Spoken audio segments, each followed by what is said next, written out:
Welcome to my channel साडा accounts classes. तो आज की इस वीडियो में हम dissolution of a partnership form के एक और क्वेश्चन को सॉल्व करेंगे। तो चलिए हम अपने क्वेश्चन को देखते हैं। तो ये रहा हमारा क्वेश्चन। तो आज की इस वीडियो में जो हमारा क्वेश्चन है उसमें न्यू टॉपिक है unrecorded assets and remuneration to partner. ठीक है, तो अब हम अपने क्वेश्चन को पढ़ लेते हैं। तो A, B and C are partners sharing profit and losses as to 2:2:1, यानी कि A, B, C पार्टनर्स है और उनका जो sharing profit and losses ratio है वो है 2:2:1, यानी कि 2/5, 2/5 और 1/5। Their balance sheet as on 30 September 2016 is as follows, और उनका बैलेंस शीट 30 दिसंबर 2016 का दिया हुआ है। तो बैलेंस शीट के अंदर हमारे जो आइटम्स है लाइबिलिटी साइड में सन्ड्री क्रेडिटर से 4,000 का और हमारे पार्टनर्स के कैपिटल दिया हुआ है। ए का 20,000, बी का 10,000 और सी का 7,000। ठीक, और एसेट साइड में है बैंक 5,000 का, डेटर 4,000, स्टॉक 15,000, फर्नीचर 2,000 और मशीनरी 15,000 का है। ठीक है, तो अब हम अपने क्वेश्चन के एडिशनल इन्फॉर्मेशन को पढ़ते हैं। तो ये हमारा क्वेश्चन का एडिशनल इन्फॉर्मेशन। तो मैंने अपने क्वेश्चन के एडिशनल इन्फॉर्मेशन को यहाँ पे हिंदी में भी लिख रखा है, तो आप इसे हिंदी में भी देख सकते हैं। तो हम इसे एक बार पढ़ लेते हैं। तो इसमें बोल रहा है they decide to dissolve the firm the assets realization as follow. उन्होंने अपने फर्म को डिसॉल्व करने का डिसीजन ले लिया और उन्होंने अपने एसेट्स को कैसे कैसे रियलाइज किया वो दिया हुआ है। तो देखिए यहाँ पे लिखा है मैशनरी ₹16,100। ठीक है, मतलब मैशनरी को उन्होंने 16,100 में बेचा, फर्नीचर को 1,000, स्टॉक 14,000 एंड डेटर 3,500 में। Creditors were paid a discount of 5%। मतलब कि उन्होंने अपने क्रेडिटर्स को जब पे किया तो उन्होंने पूरे पैसे नहीं पे किए, बल्कि जितने का हमारा क्रेडिटर्स था उसमें से 5% डिस्काउंट करके पे किया गया। तो इसके कैलकुलेशन को हम एंट्री करते समय अच्छे से करके समझ लेंगे। तो आगे क्वेश्चन को पढ़ते हैं। तो यहाँ लिखा है A agree to bear all the realization expenses for which he was remunerated ₹1,200। मतलब कि जो हमारा ए है, ये हमारा पार्टनर है, वो रियलाइजेशन के सारे एक्सपेंस के जितने भी खर्चे हैं उसे उठाने के लिए वो रेडी हो गया, तैयार हो गया। ठीक है, और उसके बदले में उसे 1,200 रुपया पारिश्रमिक के तौर पे, रेम्यूनरेशन के तौर पर दिया जाएगा। ठीक है, तो इससे पहले वाले क्वेश्चन में क्या होता था कि हमारा जो रियलाइजेशन का एक्सपेंस होता था कोई पार्टनर नहीं करता था। ठीक है, लेकिन इस क्वेश्चन में जो हमारे रियलाइजेशन का सारा एक्सपेंस है वो मतलब कि उसे उठाने के लिए ए जो पार्टनर है हमारा वो राजी हो गया और उसके बदले में उसे हम रेम्यूनरेशन देंगे 1,200 रुपये। तो ये रेम्यूनरेशन क्या होता है इसे हम समझते हैं। तो हमारा रेम्यूनरेशन हम उसे कहते हैं जिसे कि हम अपने पार्टनर्स को देंगे। ठीक है, मतलब वो हमारा रियलाइजेशन का काम करेगा तो उसके बदले में हम उससे कुछ पैसे देंगे, वही हमारा रेम्यूनरेशन कहलाता है, जिसे कि हम हिंदी में पारिश्रमिक कहते हैं। ठीक, आगे क्वेश्चन हमारे इस क्वेश्चन में रेम्यूनरेशन टू पार्टनर यहाँ आया, मतलब कि हम अपने पार्टनर को रेम्यूनरेशन दे रहे हैं। तो जैसा कि मैंने आपको यहाँ ऊपर क्वेश्चन में बताया था कि हमारा एक न्यू टॉपिक आएगा रेम्यूनरेशन टू पार्टनर। ठीक है, इस टॉपिक में को हमने इस क्वेश्चन में यहाँ पे देखा। तो अब अपने क्वेश्चन को आगे पढ़ते हैं। तो क्वेश्चन में फिर आगे क्वेश्चन में है actual expenses amounted to ₹2,000 which was withdraw by him from the firm. ठीक है, मतलब कि रियलाइजेशन का जो हमारा एक्चुअल एक्सपेंस हुआ वो 2,000 का हुआ। ठीक है, जिसे कि फर्म में से निकाल लिया गया। ठीक है, तो इस क्वेश्चन में जो हमारा है फर्म में से रियलाइजेशन के एक्सपेंस को पे कर दिया जा रहा है। ठीक है, यहाँ पे फर्म में से निकाल लिया जा रहा है। लेकिन अगर किसी क्वेश्चन में ये नहीं लिखा हो कि फर्म के द्वारा एक्चुअल एक्सपेंस को भुगतान किया गया तो उस क्वेश्चन में हम उसकी एंट्री को नहीं करेंगे। ठीक, चाहे हमारा एक्चुअल एक्सपेंस कितने का भी क्यों ना हो, उस एक्चुअल एक्सपेंस से फर्म को कोई मतलब नहीं है अगर क्वेश्चन में इस बारे में नहीं लिखा हो। लेकिन इस क्वेश्चन में जो एक्चुअल एक्सपेंस है उसका भुगतान तो कर दिया गया, मतलब कि फर्म में से निकाल लिया गया उसके एक्चुअल एक्सपेंस को, तो इसीलिए इस क्वेश्चन में उसके एंट्री को हम करेंगे। फिर आगे क्वेश्चन में है there was unrecorded assets ₹500 which was taken over by B for ₹400। तो हमारे पास एक अनरिकॉर्डेड एसेट्स था, मतलब कि वैसा एसेट्स जिसे कि फर्म में लाया तो गया था लेकिन उसकी एंट्री को नहीं किया गया था, वही हमारा एक अनरिकॉर्डेड एसेट्स था जो कि 500 का था और उसे बी ने ले लिया। ठीक, एसेट्स ले सकता है कोई भी पार्टनर, जैसा कि हमने अपने पिछले क्वेश्चंस वगैरह में भी देखा था, जो हमारे एसेट्स थे उसे फर्म के ही कोई पार्टनर्स ले लेते थे। तो हमारा यहाँ पे जो अनरिकॉर्डेड एसेट्स था उसे कौन ले रहा है, बी ले रहा है। कितने में ले रहा है, 400 में। ठीक, उसके बाद आगे क्वेश्चन में प्रिपेयर नेसेसरी लेजर अकाउंट्स। ठीक है, और हमें अपने क्वेश्चन में नेसेसरी लेजर अकाउंट्स बनाने हैं। तो कौन कौन से नेसेसरी लेजर अकाउंट्स बनेंगे हम उसे अब देखते हैं। तो सबसे पहले हमारे कौन से लेजर अकाउंट बनेंगे, पहला हमारा बनेगा रियलाइजेशन अकाउंट। ठीक है, उसके बाद हम पार्टनर्स के कैपिटल अकाउंट को बनाएंगे और उसके बाद हमारा बनेगा बैंक अकाउंट। ठीक है, इस क्वेश्चन में हमारा पार्टनर का लोन नहीं बनेगा। ठीक है, और क्यों नहीं बनेगा ये भी हम जानते हैं, स्टार्टिंग के वीडियोस में हमने ये सब बेसिक जो हमारे कॉन्सेप्ट्स होते हैं सभी को हमने समझ रखा है।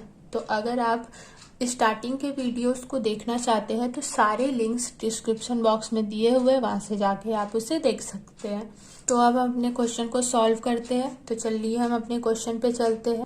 तो ये रहा हमारा क्वेश्चन। तो सबसे पहले हम यहाँ ऊपर में अपने जो पार्टनर्स के रेशियो, मतलब हमारे पार्टनर का जो रेशियो दिया हुआ है उसे लिख लेते हैं। तो हमारे पार्टनर्स कौन कौन है, ए, बी और सी। ठीक है, उनका रेशियो कितना था, 2:2:1, यानी कि 2/5, 2/5 एंड 1/5। ठीक है, उसके बाद हम अपने बैलेंस शीट के एसेट्स आइटम को देखते हैं। तो सबसे पहले हमारे पास बैंक है, तो ये हमारा बैंक अकाउंट में जाएगा। ठीक, तो हम इसे बैंक अकाउंट में एंट्री कर लेते हैं। तो ये रहा हमारा बैंक अकाउंट। तो हम इसे अभी ओपन रखेंगे, तो इसलिए हम यहाँ क्या लिखेंगे, टू बैलेंस BD। कितना है हमारा बैंक अकाउंट, 5000 का, तो हम यहाँ एंट्री कर लेंगे। उसके बाद हमारे क्वेश्चन में दिया हुआ है डेटर जो कि है 4000 का, तो ये तो हमारे रियलाइजेशन में जाएगा। ठीक, तो हम इसे यहाँ रियलाइजेशन में एंट्री कर लेते हैं। तो इसलिए हमारे यहाँ क्या लिखा जाएगा, टू डेटर अकाउंट। हमारा डेटर बैलेंस शीट में दिया हुआ है 4000 का। ठीक, उसके बाद हमारे डेटर के अकाउंट को क्लोज हमने कर दिया। तो अब बैलेंस शीट में नेक्स्ट आइटम है स्टॉक, जो कि है 15000 का।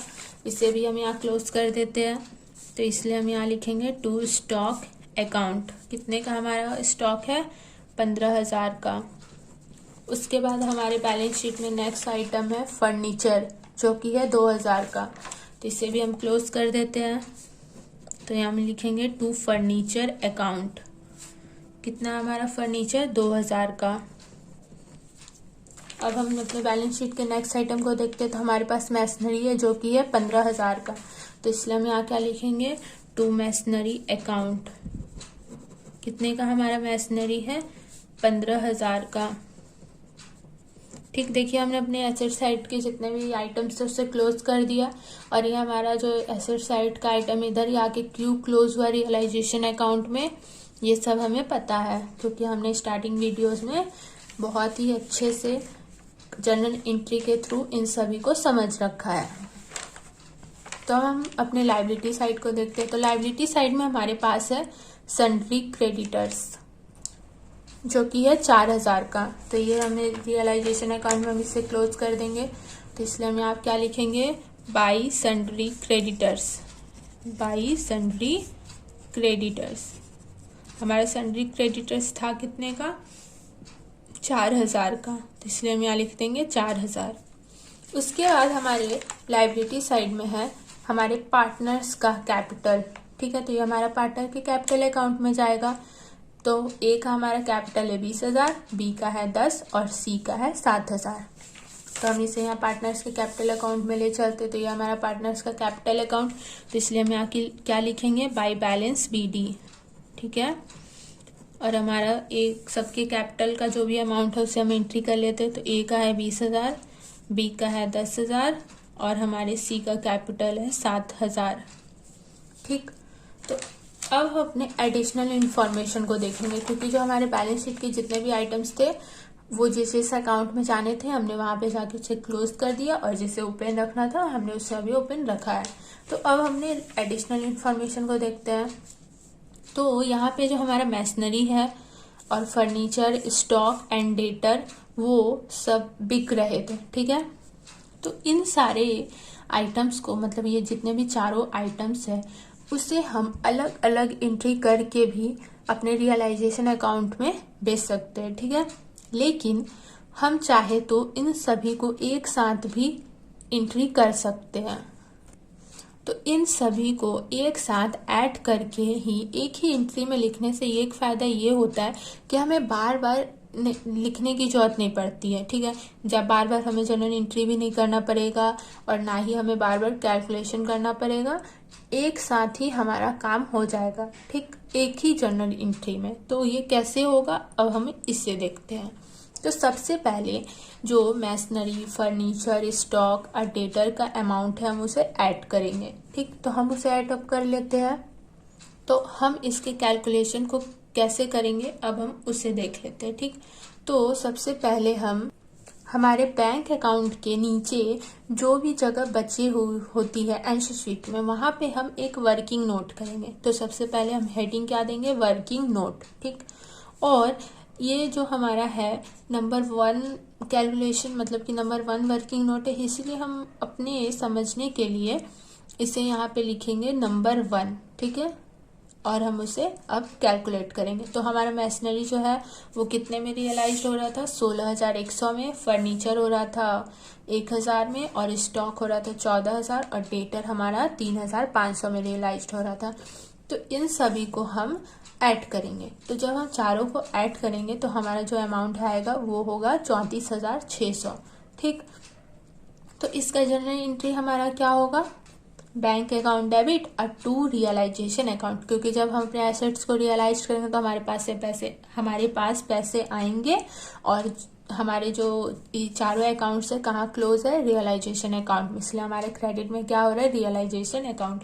तो अब हम इसे एंट्री कर लेते हैं। तो सबसे पहले हम अपने रियलाइजेशन अकाउंट में एंट्री करेंगे। तो ये रहा हमारा रियलाइजेशन अकाउंट, तो इसलिए हम यहाँ पे एंट्री कर लेते हैं। तो हम यहाँ पे क्या लिखेंगे, बाई बैंक अकाउंट। ठीक है, और हमारा जो अमाउंट आया था टोटल करने पे वो आया था 34,600। तो इसलिए हम यहाँ क्या लिखेंगे, 34,600। और हम यहाँ ब्रैकेट में क्या लिख देंगे, एसेट्स रियलाइज्ड। ठीक है, एसेट्स रियलाइज्ड लिख देंगे ताकि हमें समझ आए कि पैसे आए कहाँ से। और हम एक काम और करेंगे, हम यहाँ पे छोटा सा ऐसे नंबर 1 करके लिख देंगे। ठीक, ये नंबर 1 लिखने से क्या होगा कि जो भी हमारे मतलब कि हमारे रियलाइजेशन अकाउंट को देखेगा तो उसे ये देखने से ही मालूम चल जाएगा कि ये 34,600 आखिरकार कैसे आए हैं। यहाँ पे हमने नंबर 1 लिख रखा है, तो वो सीधा हमारे वर्किंग नोट पे जाके नंबर 1 को देख लेगा, तो उसे ये समझ आ जाएगा कि ये अमाउंट हमारे पास आए कहाँ से। ठीक, इसलिए यहाँ पे लिख दिया जाता है। तो अब हमने रियलाइजेशन अकाउंट में एंट्री कर लिया, तो अब हम अपने बैंक अकाउंट में एंट्री करेंगे। तो ये रहा हमारा बैंक अकाउंट। तो बैंक हमारा क्या था, डेबिट, तो इसलिए हमारा यहाँ क्या हो जाएगा, टू रियलाइजेशन अकाउंट। और हमारा अमाउंट कितना था, 34,600। ठीक है, तो हम इसे यहाँ पे लिख देते हैं। तो अब हम अपने क्वेश्चन को आगे देखते हैं। तो आगे हमारे क्वेश्चन में है, creditors were paid a discount of 5%। ठीक है, तो क्रेडिटर्स पे 5% डिस्काउंट किया जा रहा है और उसके बाद हम अपने क्रेडिटर्स को पे कर रहे हैं। तो इसके 5% डिस्काउंट को हम कैसे निकालेंगे उससे देखते हैं। तो सबसे पहले हम देखेंगे कि आखिरकार हमारा क्रेडिटर्स है कितने का। तो हमारा जो फुल क्रेडिटर्स था वो कितने का था, 4,000 का था। तो 4,000 पे ही हम 5% डिस्काउंट करेंगे। तो अब हम इसे करके देख लेते हैं। तो इसे हम कैसे करेंगे, देखिए हमारा क्रेडिटर्स है कितने का, 4,000 का, और उस पर डिस्काउंट कितना हो रहा है, 5% का। तो इसलिए यहाँ क्या हो जाएगा, 5/100। ठीक है, तो हम इसे अब कैलकुलेट करेंगे। तो जब हम इसे कैलकुलेट करेंगे तो हमारा जो अमाउंट है वो आएगा 200। ठीक है, ये 200 कैसे आ रहा है यहाँ पे आप लोगों को पता चल रहा होगा। ये 0 0 कट हो गया और उसके बाद हमने इंटू किया तो हमारा क्या हुआ 200 आया। तो ये 200 ही हमारा डिस्काउंट हमें मिल रहा है मतलब। तो जब हम 200 डिस्काउंट कर देंगे तो आखिरकार हम अपने क्रेडिटर्स को कितना पे करेंगे। तो अपने क्रेडिटर्स को हम कितना पे करेंगे इसका पता लगाने के लिए हम क्या करेंगे, अपने फुल क्रेडिटर्स मतलब कि पूरे क्रेडिटर्स में से डिस्काउंट को माइनस करेंगे तो हमारा आ जाएगा। तो जब हम माइनस करेंगे तो हमारा आएगा 3800, मतलब कि हम अपने क्रेडिटर्स को सिर्फ 3800 ही देंगे। ठीक है, तो इसका एंट्री क्या होगा, journal entry realization account debit to bank account. ठीक है, ये हमारा बैंक अकाउंट यहाँ क्रेडिट होगा क्योंकि हम जब क्रेडिटर्स को पे करेंगे तो हमारे पैसे जा रहे और रियलाइजेशन हमारा हो जाएगा डेबिट। तो अब हम इसके एंट्री को सबसे पहले रियलाइजेशन अकाउंट में लिख लेते हैं। तो ये रहा हमारा रियलाइजेशन अकाउंट, तो इसे हम यहाँ लिख लेते हैं। तो देखिए हमारा रियलाइजेशन क्या था, डेबिट, तो इसलिए हम यहाँ क्या लिखेंगे, टू बैंक अकाउंट। ठीक है, टू बैंक अकाउंट हम अपने क्रेडिटर्स को कितने पे करेंगे, 3800, तो इसलिए हम यहाँ लिखेंगे 3800 और हम यहाँ ब्रैकेट में लिख देंगे क्रेडिटर्स पेड। हमने किसे पे किया, क्रेडिटर्स को, इसलिए हम यहाँ लिख देंगे क्रेडिटर्स पेड। अब हमारा रियलाइजेशन में एंट्री हो चुका तो हम अपने बैंक अकाउंट में चलेंगे। तो बैंक अकाउंट हमारा क्या था, क्रेडिट, इसलिए हम यहाँ क्या लिखेंगे, बाय रियलाइजेशन अकाउंट। कितना हम अपने दे रहे थे क्रेडिटर्स को, 3800, तो हम यहाँ लिखेंगे 3800। तो देखिए अब हमारा ये भी एंट्री हो गया। तो आगे हमारे क्वेश्चन में है, A agreed to bear all the realization expenses for which he was remunerated ₹1200। ठीक, मतलब कि रियलाइजेशन का सारा एक्सपेंस ए उठाने के लिए रेडी हो चुका है और हम उससे इसके बदले कितने पैसे देंगे, 1200। ठीक, तो इसका एंट्री हमारा क्या होगा, जनरल एंट्री इसका हमारा क्या होगा, रियलाइजेशन अकाउंट डेबिट टू ए का कैपिटल अकाउंट क्रेडिट। ठीक, तो हमारे यहाँ ए का कैपिटल अकाउंट क्रेडिट क्यों होगा, क्योंकि जब हम उसे रेम्यूनरेशन का पैसा देंगे, ठीक है, तो उसका जो कैपिटल है वो बढ़ जाएगा, तो कैपिटल बढ़ेगा तो क्रेडिट, इसलिए हमारा यहाँ ए का कैपिटल हो जाएगा क्रेडिट और डेबिट हमारा हो जाएगा रियलाइजेशन अकाउंट डेबिट। ठीक, तो अब हम इसे रियलाइजेशन में एंट्री कर लेंगे। तो ये रहा हमारा रियलाइजेशन अकाउंट, तो अब हम इसे यहाँ पे एंट्री कर लेते हैं। तो रियलाइजेशन हमारा डेबिट, तो इसलिए हम यहाँ क्या लिखेंगे, टू ए का कैपिटल अकाउंट। ठीक है, और हम ए को कितने पैसे दे रहे हैं, 1200, इसलिए हम यहाँ क्या लिख देंगे, 1200।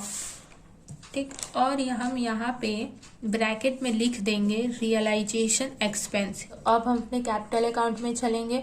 तो ये हमारा पार्टनर्स का कैपिटल। ठीक है, तो हमारे यहाँ जो ए का कैपिटल है वो क्या है, क्रेडिट।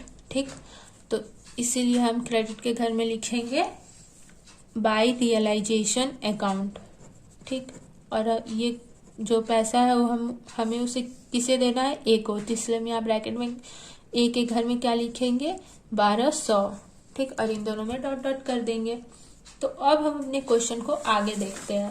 तो आगे हमारे क्वेश्चन में है, actual expenses amounted to ₹2000 which was withdraw by him from the firm.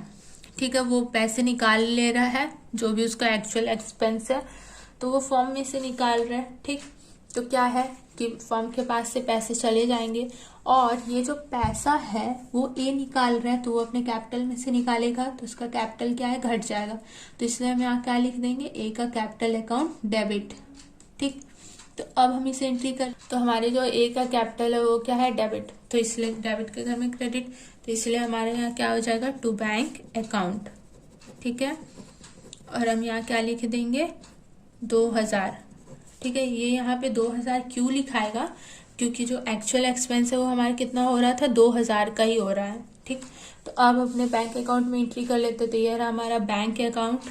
तो ये हमारा बैंक जो था वो क्रेडिट था, तो इसलिए यहाँ पे क्या लिखा जाएगा, बाय ए का कैपिटल अकाउंट। ठीक है, और वो कितना एक्सपेंस हो रहा है, 2000 का, तो इसलिए हम यहाँ क्या लिख देंगे 2000। ठीक है, हमने बैंक अकाउंट में भी एंट्री कर दिया। तो फिर आगे हमारे पास क्वेश्चन में बोल रहा है there was unrecorded asset to ₹500 which was taken over by B for ₹400। यानी कि एक अनरिकॉर्डेड एसेट्स है 500 का और उसे कौन ले रहा है, बी, जो कि 400 में ले रहा है। ठीक, तो इसका चलिए एंट्री हमारा क्या हो जाएगा, बी का capital account debit at to realization account. यहाँ बी का कैपिटल घट जाएगा क्योंकि वो एसेट्स हमारे पास से लेगा और हम क्रेडिट में क्या करेंगे, रियलाइजेशन अकाउंट। तो हमारा जो ये अनरिकॉर्डेड एसेट्स है वो हमारा कहाँ क्लोज हो रहा है, रियलाइजेशन अकाउंट में क्लोज होगा। ठीक, तो इसलिए हमें क्रेडिट में क्या लिखेंगे, टू रियलाइजेशन अकाउंट 400, क्योंकि जो हमारा मतलब कि हमारे पास जो पैसे आएंगे सिर्फ 400 ही आएंगे, क्योंकि बी उसे कितने में ले रहा है, 400 में, 500 में तो ले नहीं रहा, इसलिए हम यहाँ पे क्या लिखेंगे 400। तो अब हम सबसे पहले रियलाइजेशन में एंट्री कर लेते हैं। तो ये रहा हमारा रियलाइजेशन अकाउंट। तो रियलाइजेशन हमारा क्रेडिट है, तो इसलिए हमारे यहाँ क्या लिखा जाएगा, रियलाइजेशन के क्रेडिट में बाई बी का कैपिटल अकाउंट। ठीक है, लिख देंगे हम। और हमारे पास कितने पैसे आएंगे, सिर्फ 400, तो इसलिए हम यहाँ लिखेंगे 400। और हम यहाँ ब्रैकेट में लिख देंगे अनरिकॉर्डेड एसेट्स। ठीक है, लिख देते हैं हम यहाँ अनरिकॉर्डेड एसेट। ठीक है, तो अब हमने रियलाइजेशन में एंट्री कर लिया। तो अब हमारा जो डेबिट था वो बी का कैपिटल डेबिट था, तो इसलिए हमारा पार्टनर्स के कैपिटल अकाउंट में एंट्री होगा। तो ये हमारा पार्टनर्स का कैपिटल अकाउंट। तो जो हमारा बी है का कैपिटल है वो डेबिट है, तो इसलिए हम यहाँ पार्टनर के डेबिट में क्या लिखेंगे, टू रियलाइजेशन। ठीक है, टू रियलाइजेशन अकाउंट। ठीक, हम किसके घर में लिखेंगे, बी के घर में, क्योंकि हमारा जो एसेट्स है वो कौन ले रहा है, बी ले रहा है, इसलिए हम यहाँ बी के घर में लिखेंगे। ठीक, तो अब हमने यहाँ भी एंट्री कर लिया। तो देखिए हमारा जो क्वेश्चन था यहीं पे कंप्लीट हो गया, मतलब कि जो भी एडिशनल इंफॉर्मेशन दिया था वो कंप्लीट हो गया। तो अब हम अपने रियलाइजेशन अकाउंट के प्रॉफिट या लॉस को निकालेंगे, चाहे वो जो भी हो। तो अब हम सीधे चलते हैं रियलाइजेशन अकाउंट पे। तो ये रहा हमारा रियलाइजेशन अकाउंट। तो अब हम इसके कैलकुलेशन को देखेंगे। ठीक, तो सबसे पहले हम देखते हैं कि हमारा कौन सा साइड आखिरकार बड़ा है। तो जो हमारा ये साइड है, यानी कि जो हमारा डेबिट साइड है वो हमारा बड़ा है, तो इसे हम जोड़ लेते हैं। तो इसे जोड़ने पे जो हमारा अमाउंट है वो आएगा 41,000, 41,000। ठीक है, कितना आएगा, 41,000। ठीक, तो इसे हम इधर जाके माइनस कर देंगे। तो हम यहाँ कैसे लिखेंगे, 41,000। तो जब हम इस 41,000 को इन सबों से माइनस करेंगे तो जो हमारा अमाउंट आएगा वो आएगा 2,000, यानी कि 2,000। तो इस 2,000 ये हमारा लॉस है रियलाइजेशन का। ठीक है, तो ये जो हमारा लॉस है वो हम किसे देंगे, अपने पार्टनर्स को देंगे, यानी कि ए, बी और सी को देंगे। किस रेशियो में, जो रेशियो यहाँ पे है। तो हमारा रियलाइजेशन का जो लॉस है वो कितना है, 2,000। तो 2,000 का हम 2/5 देंगे ए को। तो हम इसके कैलकुलेशन को करते हैं। तो देखिए हमारा जो लॉस है कितना है, 2,000, और ए को हमें कितना देना है, 2/5 भागा। तो हम ऐसे इसे लिखेंगे, और जब हम इसे निकालेंगे तो हमारा क्या आएगा, अमाउंट। तो जब हम इसे 5 से कट करेंगे तो यहाँ आएगा 400, और हम इसे इंटू करके निकालेंगे तो यह आएगा हमारा 800। ठीक, तो देखिए जो हमारा बी का जो रेशियो है वो भी 2/5 का, यानी कि हमें बी को भी कितने देना है, सिर्फ 800। और जो हमारा सी का रेशियो है वो है 1/5। तो इसे हम एक बार निकाल लेते हैं, 1/5। तो जब हम इससे निकालेंगे तो हमारा सिर्फ आएगा 400, यानी कि हम ए को देंगे 800, बी को भी देंगे 800, और सी को भी हमें देना होगा 400। ठीक, तो अब हम इसे दे देते हैं। तो रियलाइजेशन अकाउंट में हम सबसे पहले एंट्री करेंगे। तो हम यहाँ सबसे पहले ऊपर में क्या लिखेंगे, by loss transfer to partners का कैपिटल में जाता है हमारा लॉस हो या प्रॉफिट। तो हम यहाँ लिख देंगे बाई लॉस ट्रांसफर टू ए का कैपिटल, उसके बाद हमारा लिखा जाएगा बी का कैपिटल, और उसके बाद हम लिखेंगे सी का कैपिटल। ठीक है, ए को हम कितना दे रहे थे, 800, ठीक है, जैसा कि हमने अपने कैलकुलेशन में निकाला। बी को भी हम कितने दे रहे थे 800 और सी को हम कितना देंगे 400। ठीक है, तो हमने अपने रियलाइजेशन के लॉस को पार्टनर्स को दे दिया है। तो रियलाइजेशन में अब हमने एंट्री कर लिया है। तो अब हम अपने पार्टनर्स के कैपिटल में एंट्री करेंगे। तो ये रहा हमारा पार्टनर्स का कैपिटल। ठीक, तो उनका जो कैपिटल क्या है घट रहा है, यानी कि डेबिट हो जा रहा, इसलिए हमारा या डेबिट में क्या लिखाएगा बाय रियलाइजेशन अकाउंट। ठीक है, देखिए एक ही घर में कितना लिखेंगे 800, बी में भी 800 और सी में 400। इस क्वेश्चन में रियलाइजेशन अकाउंट है वो क्या है कंप्लीट हो गया है, और हम अपने पार्टनर्स के कैपिटल अकाउंट में भी रियलाइजेशन के लॉस की एंट्री कर चुके हैं। तो देखिए अब हम अपने पार्टनर्स के कैपिटल का हिसाब करेंगे। तो पार्टनर्स के अब हम हिसाब को कर लेते, मतलब उसके देखते कि क्या आखिरकार उसका अमाउंट निकलता है लास्ट में। तो उसे करने के लिए हम कैसे निकालते हैं, सबसे पहले हम देखेंगे कौन साइड बड़ा है।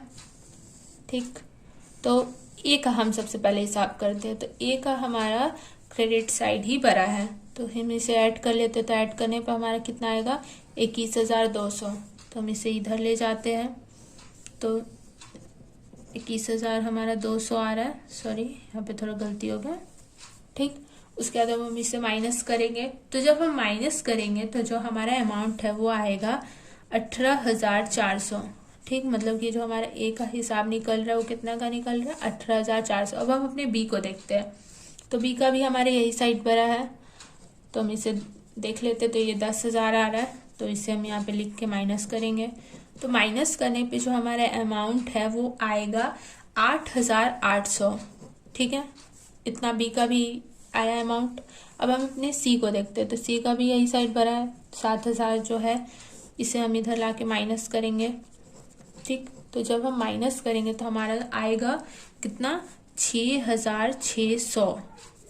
देखिए हमने अपने पार्टनर्स के कैपिटल को भी निकाल रखा है। तो जो इनका ये यहाँ पे हमारा पार्टनर्स के कैपिटल का क्रेडिट बैलेंस निकल रहा है। ठीक, यानी कि हम उसके पैसे को देंगे। ठीक है, तो जब हम अपने पार्टनर्स को पैसे देंगे तो हमारे पास से पैसे जाएंगे, तो इसलिए हमारे यहाँ क्या हो जाएगा टू बैंक अकाउंट। ठीक, अब हम अपने बैंक अकाउंट में एंट्री करेंगे। तो बैंक अकाउंट में हमारा क्या लिखा जाएगा, हमारे पास से पैसे जा रहे हैं यानी कि क्रेडिट, तो इसलिए हम क्रेडिट के घर में डेबिट, तो इसलिए हमारे यहाँ क्या लिखा आएगा ए का कैपिटल अकाउंट।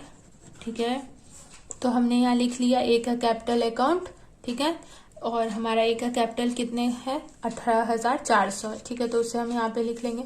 उसी तरह हम अपने बी और सी को भी पे कर रहे हैं, तो इसलिए यहाँ पे क्या हमारा लिखा आ जाएगा बी का कैपिटल अकाउंट एंड सी का भी कैपिटल अकाउंट है। जितना जितना अमाउंट है उसे मैंने यहाँ पे लिख दिया। जैसे कि आप लोग यहाँ देख सकते हैं बी का था 8,800 और सी का था 6,600, तो इसे भी मैंने यहाँ लिख दिया। तो अब हम बैंक अकाउंट में सारी एंट्री हमने कर लिया। तो अब हम अपने बैंक अकाउंट को ऐड करेंगे।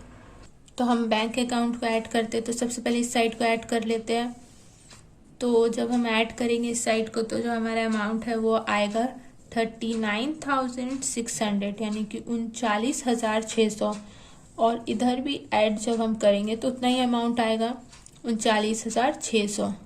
ठीक, देखिए हमारे दोनों साइड ही इक्वल आ चुका है। ठीक, मतलब कि हमने अपने क्वेश्चन को बिल्कुल सही बनाया, हमारा आंसर बिल्कुल करेक्ट है। ठीक, यहीं पे हमारा जो ये क्वेश्चन है वो कंप्लीट हुआ।